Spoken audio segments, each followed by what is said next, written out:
As Kenyans prepare to go to the polls, IEBC officials who bungled Tuesday's general election could serve time in jail or pay hefty fines, according to new electoral regulations outlined in the Election Offences Act.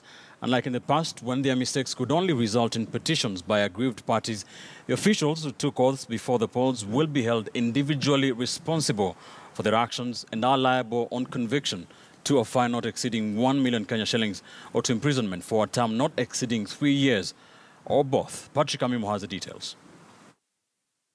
The IEBC has sworn in 360,000 staff, including presiding officers, clerks, 290 constituency returning officers and deputies, 47 county returning officers and their deputies. The staff have undergone 2 months training and the process of transmitting results has been explained to them. The staff have also signed a code of conduct committing themselves to transparency and accountability. That if they breach the code of conduct and the electoral offences, they'll be prosecuted like any other Kenyan.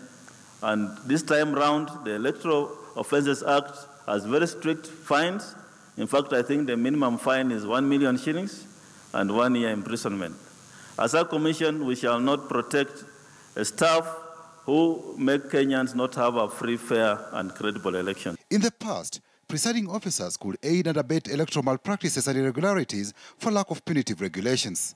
But last year, Parliament passed the Election Offences Act, which was signed into law in September 2016.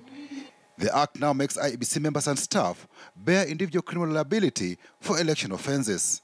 For instance, a member of the commission or staff who makes in any record, return or other document an entry which they know or have reasonable cause to believe to be false or do not believe to be true, commits an offence and is liable on conviction to a fine not exceeding 1 million shillings or to imprisonment for a term not exceeding 3 years or to both.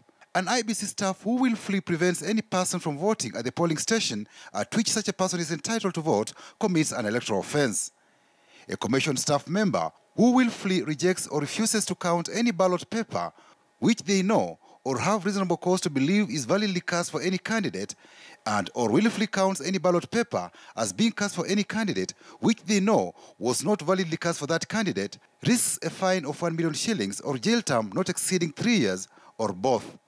A similar fate will befall a presiding officer and a returning officer who fails to declare the results of an election. All the tallying centers will be viewing the same results as for us here at the National Tallying Center. There will be no human intervention. In the 2007 general elections, some returning officers switched off their mobile phones and failed to declare results, leading to the then Electoral Commission chairman, the late Samuel Kiwitu, remarking that the officials were in hiding, cooking figures.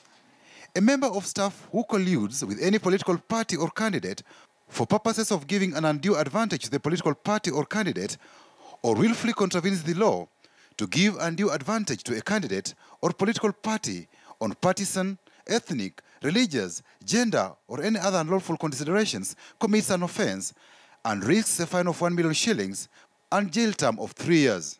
Each and every ballot paper will be accounted for. IEBC staff and agents have also sworn to maintain secrecy at elections.